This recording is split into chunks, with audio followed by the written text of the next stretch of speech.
আর সেই দেশের আমি বলবো যে সবচেয়ে সুন্দর জেলাগুলোর মধ্যে একটি বাগেরহাট।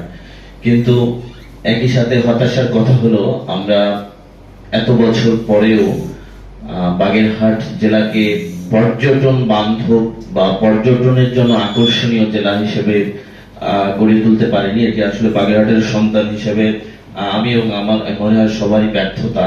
তো এই জায়গাটিতে আমরা প্রতি বছরই কিন্তু পর্যটন দিবস আমরা পালন করি 1980 সালের পর থেকে।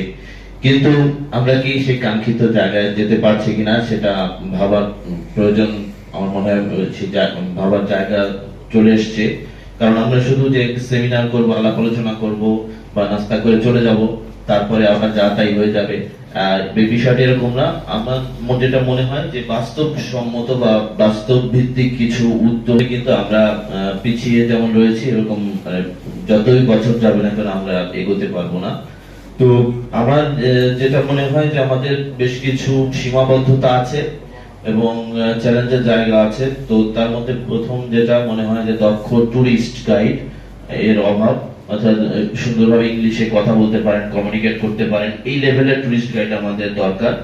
আর যেটা আবাসনের যে সমস্যাটা, এটা বহুদিন ধরে চলে আসছে। তো সম্প্রতি যেটা মডেল তৈরি হয়েছে, আমি দেখছি দরকার মডেল এখানে, এটা একটা আশার দিক।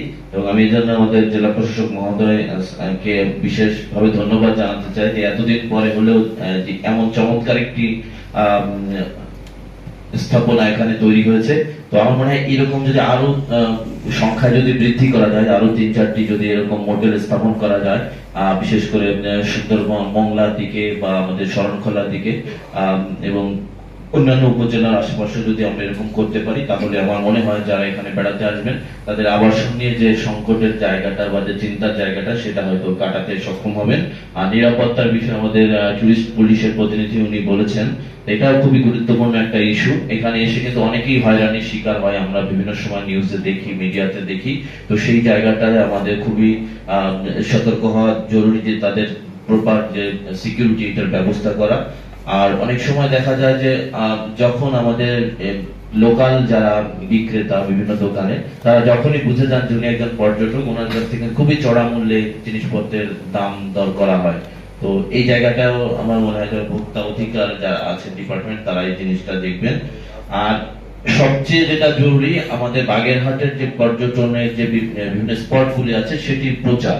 আমরা শুধু সুন্দরবন এবং ষাট গম্বুজ নিয়েই কিন্তু মানে বেশি ফোকাস করি।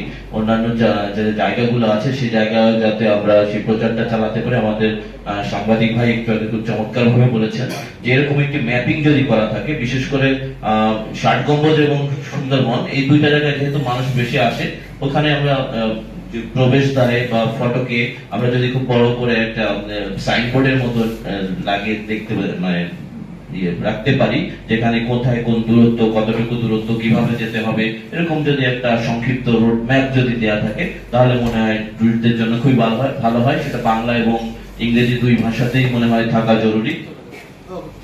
আর আরেকটা বিষয় যেটা আমি প্রচারের কথা বলবো, আমাদের এখন সবাই কিন্তু আমরা প্রচারের এক একটা বাহক হয়ে উঠেছি। বিশেষ করে সোশ্যাল মিডিয়া যেহেতু আমাদের হাতের মুঠোয়, আমরা অনেকেই আমরা যেখানে ঘুরতে যাই আমরা ভিডিও আপলোড করি, ছবি পোস্ট করি। তো একই সাথে যদি একটু তথ্য সমৃদ্ধ পোস্ট করি হয়, তাহলে আমার মনে হয় যারা অন্যান্য জেলা থেকে দেখছেন তাদের জন্য এটা সুবিধা হয়। আমরা শুধু লিখলাম ফিলিং হ্যাপি বা এটা খুব ভালো লাগছে, এটা ছবি কি, সেটা না দিয়ে আমরা যদি ছোট্ট করে একটু বর্ণনা দিই যে জায়গাটা কোথায়, কিভাবে যেতে হয়, সেই তাহলে মনে হয় তারা উপকৃত হবে। কারণ আমি একবার কচুয়ায় বাগেরহাট কচুয়া উপজেলা স্নানের মেলা নামে একটা জায়গা হয়, বারুণী স্নানের মেলা, দোকানে গিয়েছিলাম বেশ কয়েক বছর আগে। তো আমি একটু ছোট ছোট ভিডিও ক্লিপ করে রেখেছিলাম, পরে আমি ওটা আমার ইউটিউব চ্যানেল আছে একটা, ওখানে আপলোড দিয়েছিলাম। তো দেখলাম অনেকেই ইন্টারেস্টেড, কোথায় কি যাওয়া যায়, অনেকেই খোঁজ খবর নিচ্ছে। তো এইভাবে যদি আমরা প্রত্যেকের জায়গা থেকে, যার যার জায়গা থেকে যদি বাগেরহাটের পর্যটনের যে আকর্ষণীয় স্থানগুলি, এগুলি সম্পর্কে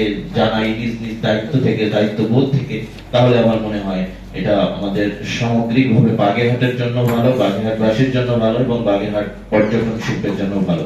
তো সর্বোপরি আমি আর কথা বাড়াবো না। বাগেরহাট জেলার পর্যটন শিল্প আরো এগিয়ে যাক, এই শুভ কামনা রেখে আমি শেষ করছি। ধন্যবাদ সবাইকে।